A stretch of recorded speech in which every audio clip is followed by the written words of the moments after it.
नमस्कार दोस्तों, स्वागत है एग्जाम मोलिविट के इस शानदार प्लेटफॉर्म पे। और रोजाना की तरह आज भी आप सभी के बीच में मैं आया हूँ और एक अच्छे तरीके एक शानदार तरीके से हम हिस्ट्री समझने का प्रयास करेंगे।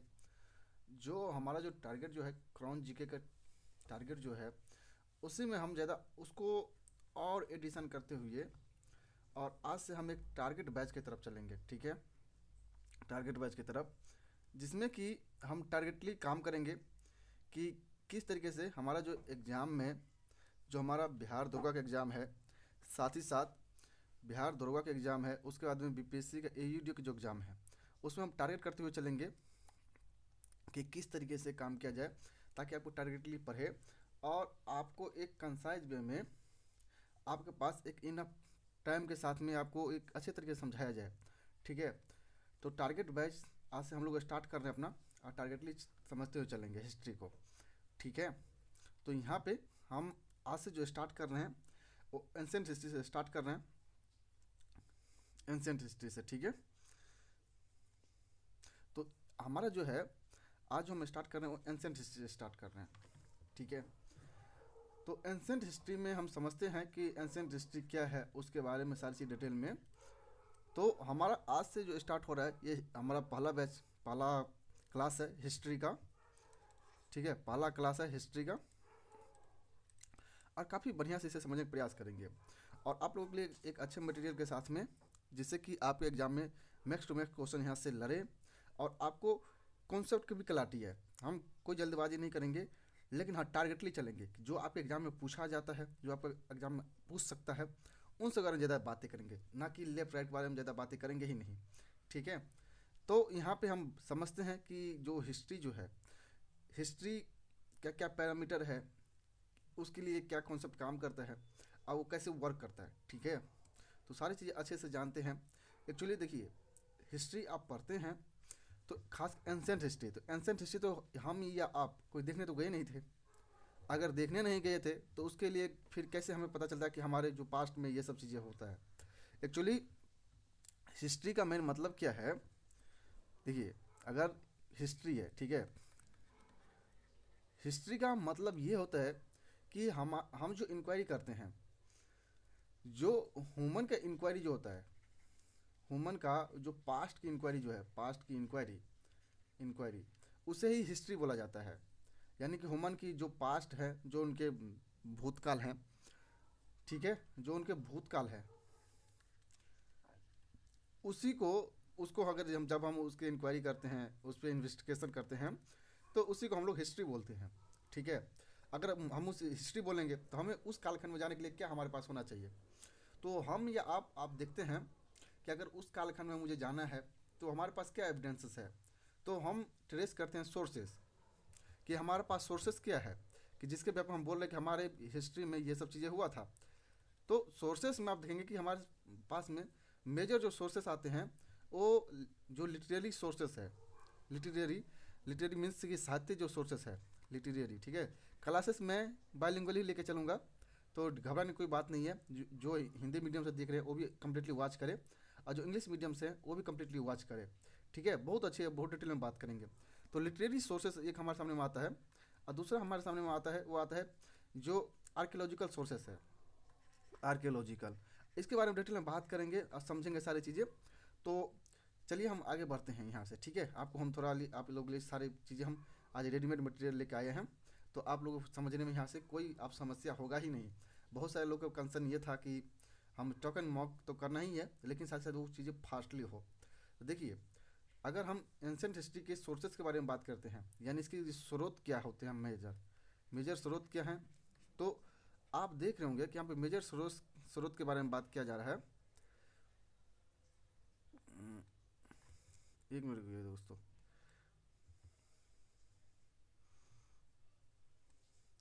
ठीक है, अगर आर्कियोलॉजिकल में देखेंगे तो यहाँ पे इनके मेजर स्रोत, यानी इसके जो स्रोत, मेन मेन स्रोत क्या है, तो मेन मेन स्रोत में आप जाएंगे तो यहाँ पे दो मेन मेन स्रोत हैं, दो। एक मिनट।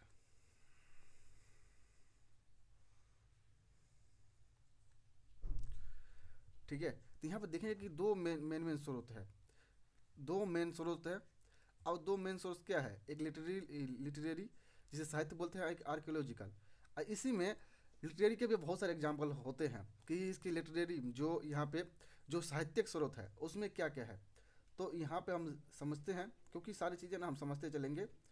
अगर साहित्य में पूछ ले, ठीक है, कि साहित्य में हमारे सामने स्रोत क्या है, तो साहित्य में आप देखेंगे कि जैसे कि जो ब्राह्मणिकल जो टेक्सेस है, ब्राह्मणिकल टेक्सेस है, बुद्धिस्ट टेक्सेस है, जैना टेक्सेस है, हिस्टोरिकल टेक्सेस है, तो ये हमारे स्रोत है।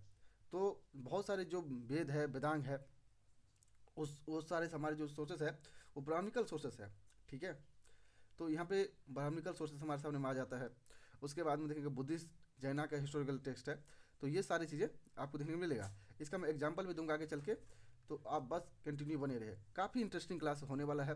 दूसरा हमारे सब सोर्सेज आते हैं आर्कियोलॉजिकल, यानी कि जो प्राथमिक सोर्सेज है, प्राथमिक सोर्स जो है, तो इसमें आता है आपका इंस्क्रिप्शन हो गया, कॉइन्स हो गया, मोनूमेंट्स हो गया, और जो एग्जावेशन जो होता है, वो सारे हमारे जो सोर्सेज होते हैं वो सोर्सेज हमारे हैं आर्कियोलॉजिकल। इसके भी एग्जाम्पल हम देखते हैं। तो देखिए यहाँ पे ना बहुत अच्छे से हमारी सारी चीज़ें कंपाइल कर दिया हूँ, और ये जो चीज़ें हैं ये आपको जैसे हमारा क्लास खत्म होता है तो क्लास खत्म होने के बाद में आपको ये मिल जाएगा, ठीक है। तो यहाँ पर हम देखेंगे कि ब्राह्मणिकल सोर्सेज जो हमारे समान ब्राह्मणिकल लिटरेचर जो है, इसमें क्या क्या आते हैं। तो दोस्तों यहाँ पे आपको देखेंगे कि वेद में, तो हम लोग को पता है कि 4 वेद हैं हमारे। 4 वेद क्या है, देखिए अगर वेद में पूछ ले तो वेद में अगर हमारे 4 वेद है, तो 4 वेद क्या है, वो है ऋग्वेद, ऋग्वेद, ठीक है, सॉरी, ठीक है। हमारे सामने वेद जो आता है वो हमारे सामने हमारे ऋग्वेद है, सामवेद है, सामवेद है, फिर यजुर्वेद है और अथर्ववेद है। तो हमारे ये जो है ये मेजर सोर्सेस हैं हमारे।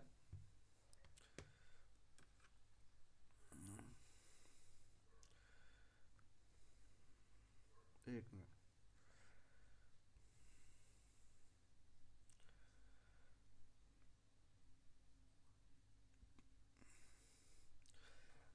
ठीक है। तो हमारे सामने देखेंगे कि यहाँ पे जो वेद हमारे हैं वो ऋग्वेद है, सामवेद है, यजुर्वेद है, यजुर्वेद, और उसके बाद में अथर्ववेद, अथर्ववेद। तो इसमें हमें क्या जानकारी मिलता है, अगर कोई पूछ ले कि ऋग्वेद से हमें क्या जानकारी मिलता है, तो ऋग्वेद से दोस्तों हमारी जो एंशेंट हिस्ट्री है, जो हमारे जो कल्चर्स हैं उसके बारे में हमें जानकारी मिलता है ऋग्वेद से।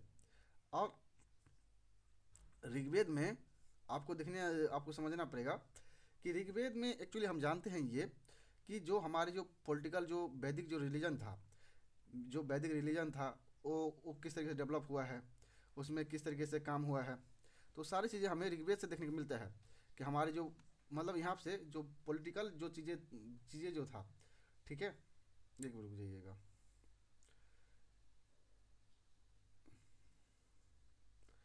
ठीक है, एक मिनट रुक जाइए, एक मिनट रुक जाइए।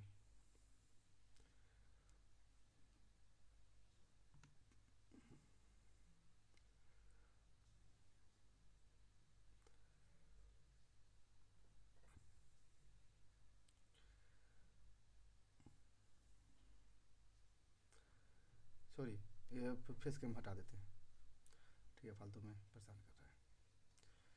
हम पूरा फोकस होकर पढ़ाई करेंगे फिर।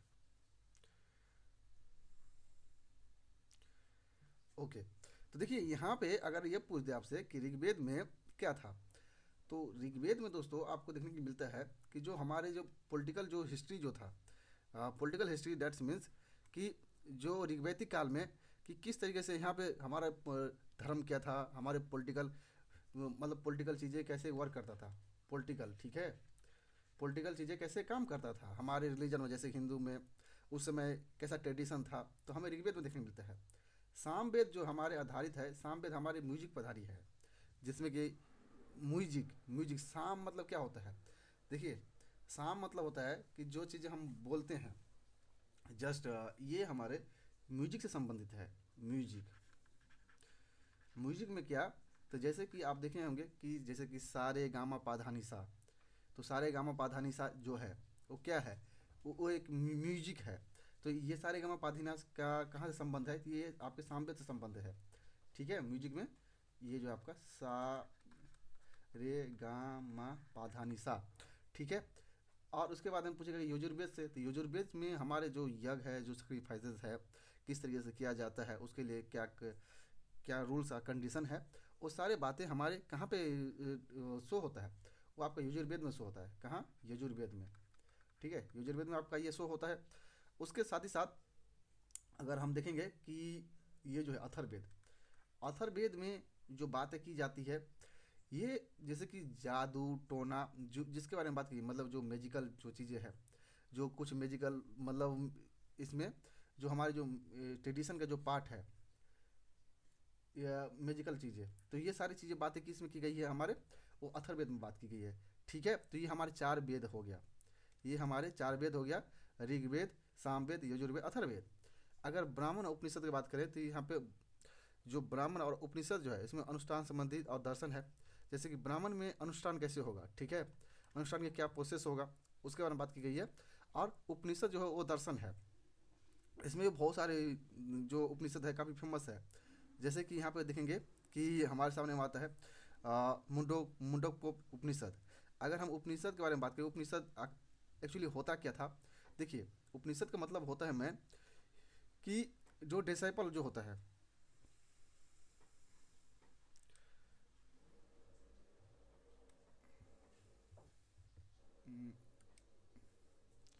ठीक है, तो यहाँ पे उपनिषद वो होता है कि देखिए कि यहाँ पे शिष्य जो स्टूडेंट था और जो गुरु था यानी टीचर, उनके बीच में एक संबंध को स्थापित करता है। जस्ट लाइक कि जो गुरु जो हैं वो ऊपर में बैठे हुए हैं, मतलब पहले चेयर की यहाँ पे धारणा नहीं है। गुरु जो है वो अपने जो उनकी सेशन जो चल रहा है उसको समझाने के लिए उनके सामने में स्टूडेंट होंगे, टीचर बच्चे होंगे, और उनको बहुत ही क्लोजली आकर के समझाते थे, बताते थे। ये जो है मतलब यहाँ पे, अगर यहाँ पे उपनिषद में, तो ये ज़्यादातर जो चीज़ें होता था, ये होता था आपका ओरली होता था। ठीक है। और इसमें देखेंगे कि टीचर गुरु एक साथ में बैठ करके जो दर्शन देते थे, जो अपने विचार व्यक्त करते थे, एक दूसरे को समझाते थे, वो सारी चीज़ें उपनिषद में। और दर्शन जो है वो फिलोसफी है। ठीक है, ये फिलोसफी है कि हमारे विचारधारा कैसे काम करेंगे, किस तरीके से काम करेंगे। महाकाव्य में बात कर लें, जो हमारे लिए लिटरेरी सोर्स के काम में काम करते हैं, जैसे कि रामायण हो गया। रामायण जो हमारे सामने में, ठीक है, रामायण एक बहुत बड़ी महाकाव्य है, जिसमें कि हम सारे अपने जो हमारे जो कल्चर्स हैं, जो पास्ट है, उसके बारे में हमें डिटेल में जानकारी मिलती रहती है। ठीक है, तो रामायण हमारे लिए इम्पोर्टेंट है, महाभारत है। तो यहाँ पे आपसे ना पूछ लिया जाता है कि रामायण किसने लिखा था।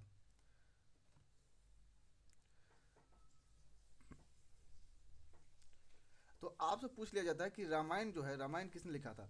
तो रामायण आपसे अगर पूछे आपके एग्जाम में, तो रामायण आप इजीली बता सकते हैं। देखिए, बहुत सारी चीज़ें ऐसे हैं जो आपको याद भी होगा, क्योंकि टारगेट बैच है। तो यहाँ पे रामायण के बारे में पूछेगा, रामायण किसने लिखा था, तो यहाँ पे वाल्मीकि जी का नाम आएगा। और महाभारत के बारे में पूछे तो महाभारत आता है आपका वेद व्यास जी। इसको जय संहिता भी बोलते हैं। ठीक है, वेद व्यास जी, जय संहिता भी इन्हें बोलते हैं। राइट।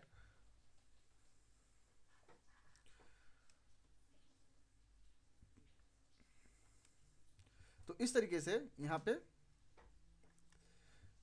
आपको देखने के लिए सारा चीज़ मिलता है। तो हम इसे रिमूव कर देते हैं, आपको समझाने के लिए बस ऐसे हमने स्टार्ट किया था। ठीक है,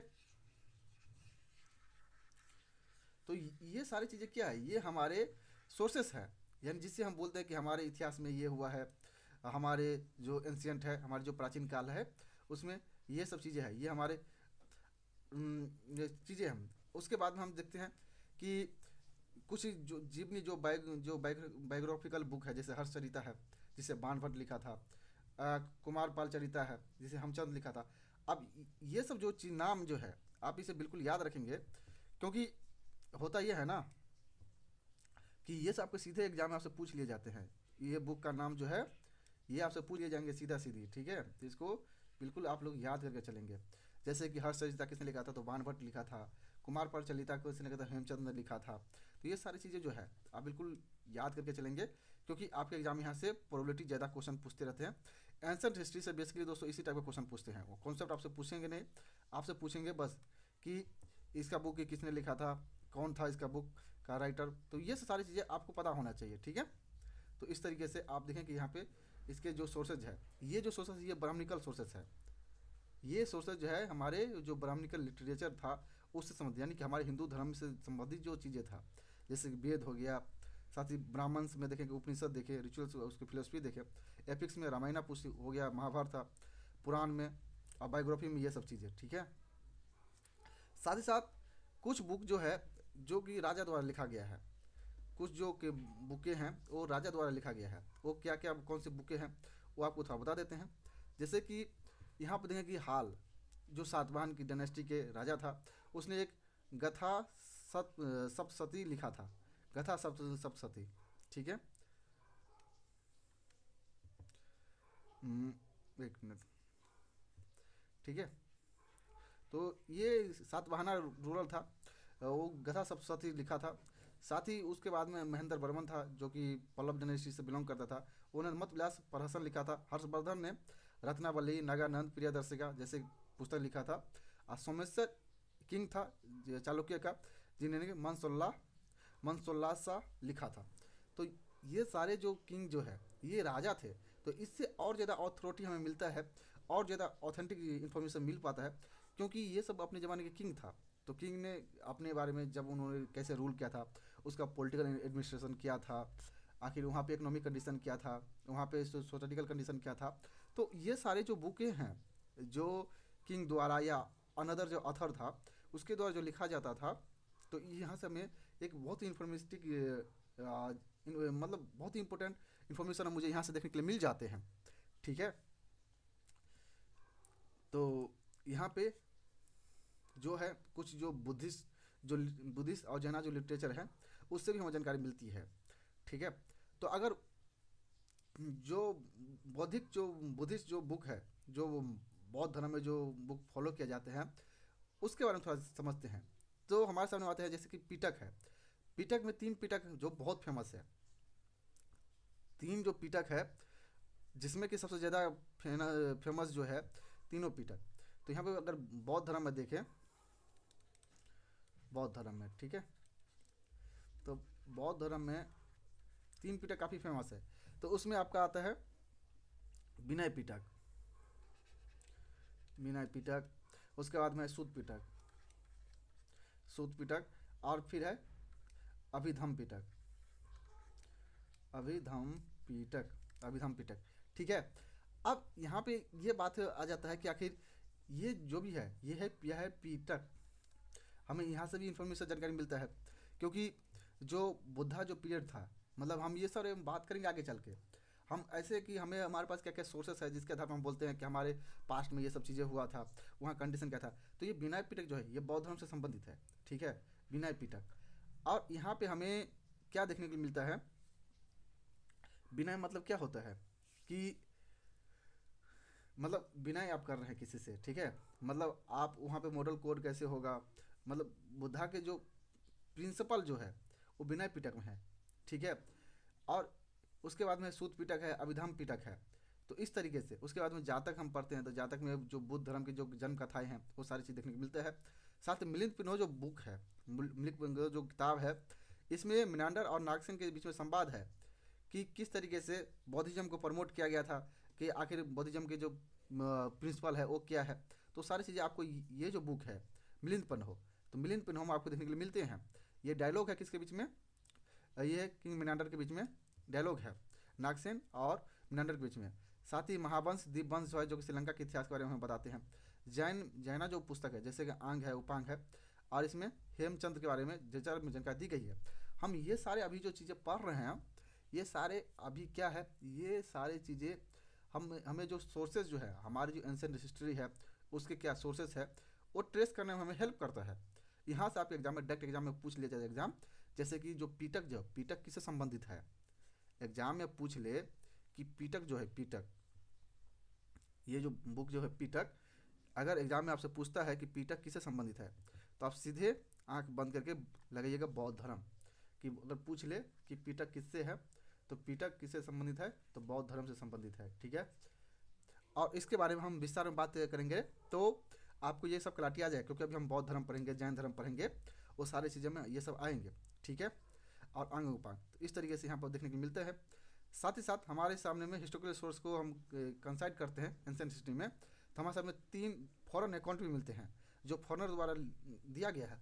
जैसे कि पहला देखने को मिलता है ग्रीक का, ये ग्रीक का बुक मिलता है मुझे देखने के लिए, कि ग्रीक का, तो ग्रीक का क्या पुस्तक है और वो कैसे काम करता है, उस सारी चीज़ हम बातें करेंगे। फिर चाइनीज, उसके बाद में अरबिक, जो अरबिक जो राइटर्स आए हैं उसके कुछ पुस्तक है, तो वो क्या पुस्तक है उसके बारे में थोड़ा जान लेते हैं और समझने का प्रयास करते हैं। तो देखिए, जैसे कि मैंने बोला कि सबसे पहले ग्रीक, तो जो ग्रीक जो है, ग्रीक को हम लोग दोस्तों यूनानी बोलते हैं। यहाँ पे हिंदी इंग्लिश दोनों एक ही चीज़ कर दिया हूँ, ताकि अगर आप हिंदी मीडियम से हो तो भी प्रॉब्लम ना हो, चाहे आप इंग्लिश मीडियम से हो तो भी प्रॉब्लम ना हो। दोस्तों एक चीज़ मैं बताता हूँ, खास करके बिहार दरोगा बीपीएससी की जो तैयारी है, जो ट्रेंड है, आप देखेंगे कि या तो यहाँ पे इंग्लिश मटेरियल जो है ना वो बहुत कम है। उसके उसकी रीज़न क्या है कि बिहार जो है वो ये हिंदी हार्टलैंड है, वहाँ पे हिंदी की कल्चर बहुत ज़्यादा प्रमोटिंग है। और इसीलिए ना वहाँ पे इंग्लिश में अगर आप प्रिपरेशन करना चाहते हैं तो आपको बड़ा प्रॉब्लम होता है।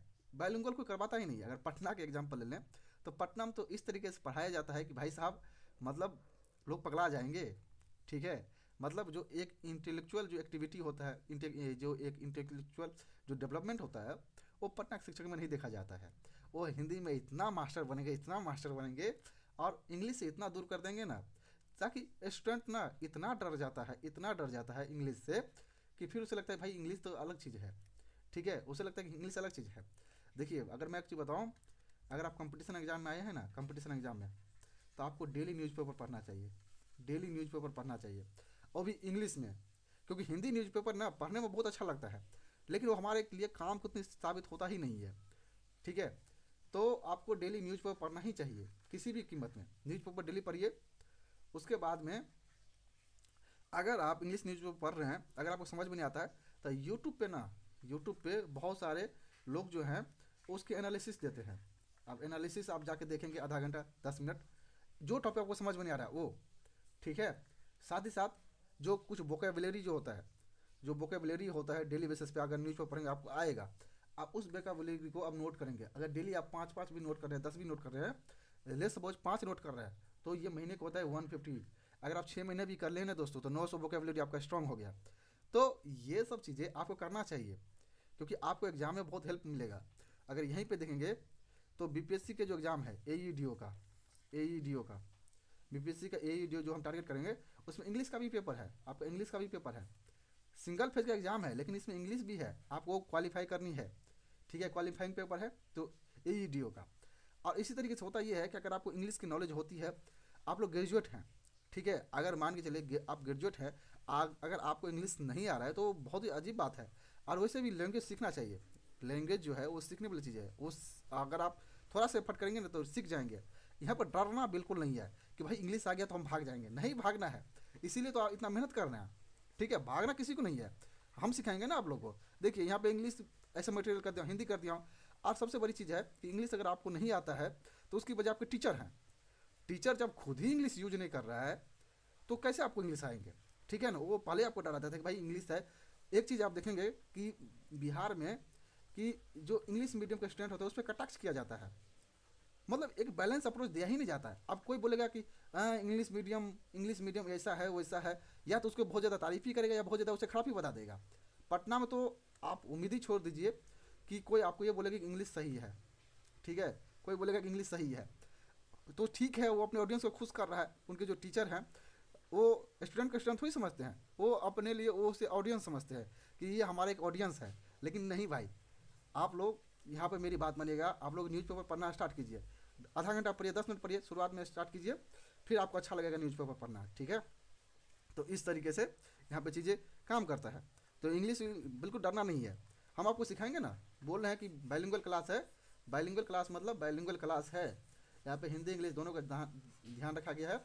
चाहे भाई आप हिंदी मीडियम से पढ़ाई कर रहे हो, इंग्लिश मीडियम से पढ़ाई कर रहे हो, आपको कोई प्रॉब्लम नहीं होगा, ठीक है, हम लोग भी हिंदी मीडियम से ही थे, बाद में इंग्लिश इंग्लिश सीखे हैं, तो फिर समझते हैं सारी चीज़ें, राइट।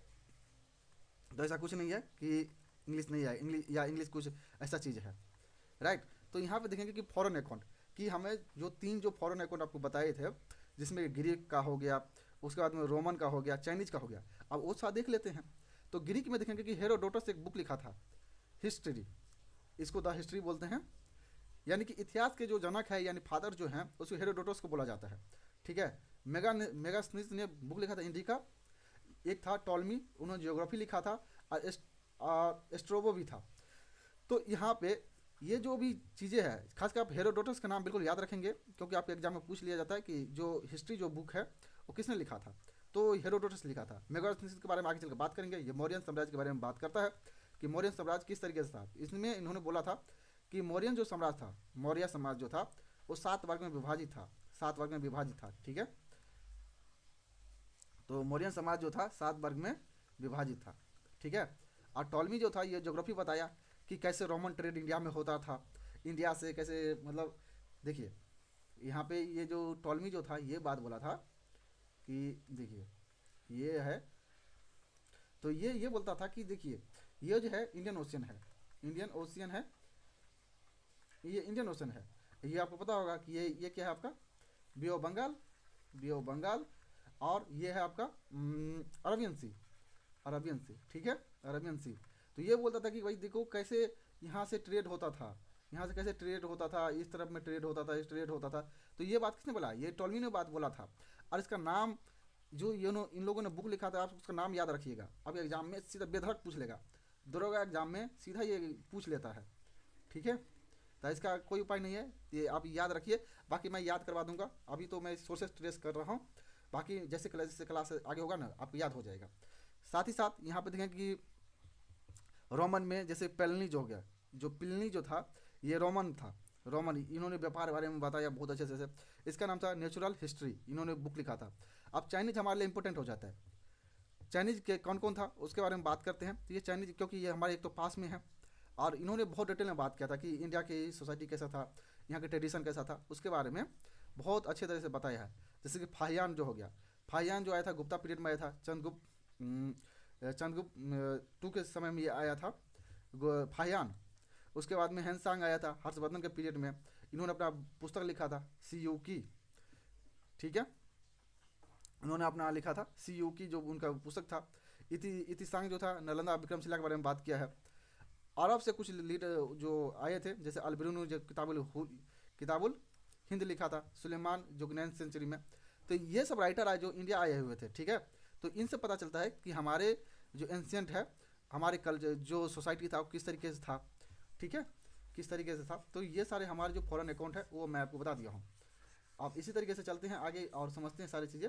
ये मैं रिमूव इसलिए कर देता हूँ ताकि आपको पढ़ने में कोई समस्या ना हो, ठीक है। जैसे लेक्चर खत्म होता है तो आपको मिल जाएगा ये हमारे टेलीग्राम पे, जो इतना मेहनत मैं करके रखा हूँ, ठीक है। आप लोग ज़रूर पढ़िए इसे। तो अब हम देखते हैं कि आर्कियोलॉजिकल सोर्सेस में हमारे सामने क्या है, कि आर्कियोलॉजिकल सर्वे जो है, तो यहाँ पे आपको देखने के लिए मिलता है। जैसे स्क्रिप्ट में बात कर लेते हैं, स्क्रिप्ट में कि स्क्रिप्ट हमारे साथ जैसे कि ब्राह्मी है, खरोष्टी है, प्रकृति है, ग्रीक है, अरमाइक है। तो ये ब्राह्मी स्क्रिप्ट क्या होता है कि जो स्क्रिप्ट वगैरह जैसे हम लिखते हैं, देखिए ये अगर हम आप देख रहे होंगे कि अभी हम ऐसे लिख रहे हैं RIT, तो इसका मतलब समझ रहे हैं हम कहाँ से जा रहे हैं, ये हम जा रहे हैं लेफ्ट से राइट जा रहे हैं, ऐसे जा रहे हैं ना, ऐसे जा रहे हैं ना। ये हो गया हमारा, क्या हो गया, ये हम लेफ्ट से राइट जाते हैं। तो ये हमारा कौन सा लिपि हो गया, ये हमारा हो गया ब्राह्मी, ब्राह्मी लिपि हो गया। अगर हम यही चीज़ अगर हम लेफ्ट से राइट जाए, जैसे कि हम पहले T लिखे, फिर H लिखे, फिर G लिखे, फिर I लिखे, फिर R लिखे, तो ये क्या है, ये हम जा रहे हैं लेफ्ट से राइट, ये हम जा रहे हैं क्या, लेफ्ट से राइट, क्या जा रहे हैं, लेफ्ट से राइट जा रहे हैं। तो ये हमारा क्या हो गया, ये हमारा खरोष्टी हो गया, ये हमारा खरोष्टी लिपि हो गया। इससे से प्राकृत था, ग्रीक था, अरमैक था, ये सारी चीज़ें हमें बोला है। साथ साथ जो कुछ जो इंपॉर्टेंट जो आपको अभिलेख देखने के लिए मिलता है, अभिलेख, तो ये अभिलेख आप बिल्कुल याद रखेंगे क्योंकि आपके एग्जाम में बार बार ये सब क्वेश्चन पूछे जाते हैं, ठीक है। तो यहाँ पे ये अभिलेख वगैरह जैसे कि समुद्रगुप्त का प्रयाग प्रस्ती अभिलेख है जिसने हरिसेन ने लिखा था, ठीक है। उसके बाद में रुद्रदामन का जूनागढ़ इंस्क्रिप्शन है, जो कि पहला संस्कृत में लिखा हुआ इंस्क्रिप्शन था, अभिलेख था। ये हमारे लिए इसलिए इंपॉर्टेंट हो जाते हैं।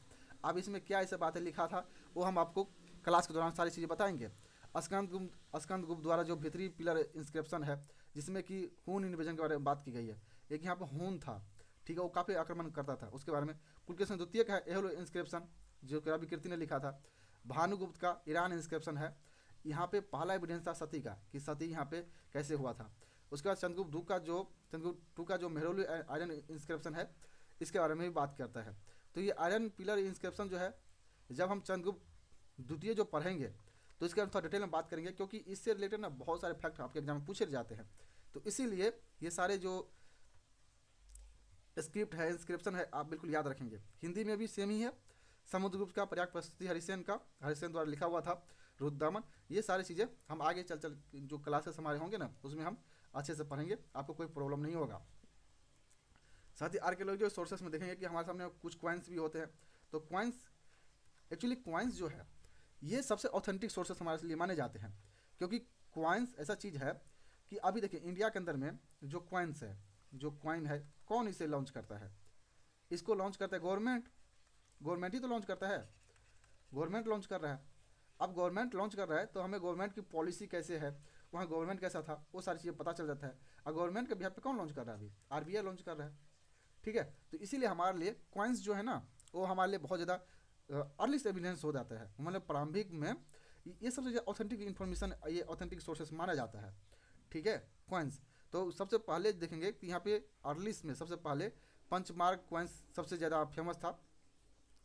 मेटल में कॉपर, सिल्वर, गोल्ड, लीड जैसे मेटल वहाँ पे अवेलेबल था। कुषाण ये पहली बार गोल्ड कॉइन से लॉन्च किया था। फर्स्ट टाइम गोल्ड कॉइन से लॉन्च किया था। गुप्ता के टाइम में मैक्सिमम गोल्ड कॉइन्स यहाँ पे लॉन्च हुआ था।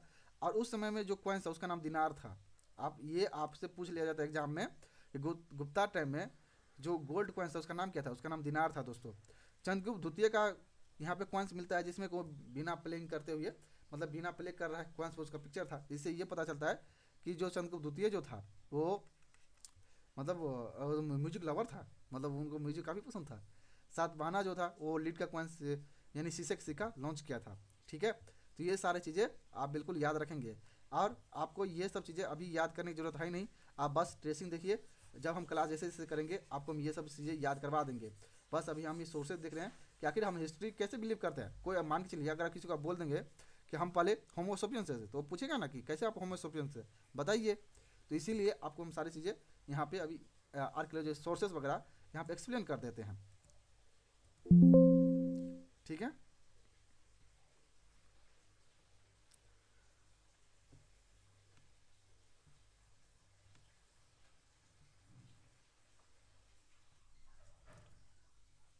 तो अब हम समझते हैं कि ये सारे जो चीज़ें था वो हमारे हिस्ट्री का जो पार्ट था उसकी क्या सोर्सेज था, कैसे हम उसे ट्रेस किए हैं।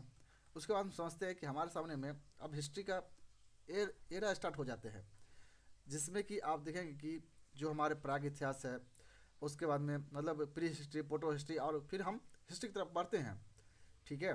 तो आखिर इसका नाम कैसे पड़ा है, आखिर इसके क्या कॉन्सेप्ट है, उस सारी चीज़ों के बारे में बात करते हैं। कि जो स्टोन एज जो था, यानी पत्थर युग जिसे बोलते हैं, ठीक है, जो स्टोन एज जो था कि जिसमें कि हम लोग हंटर थे, हमारा काम क्या था।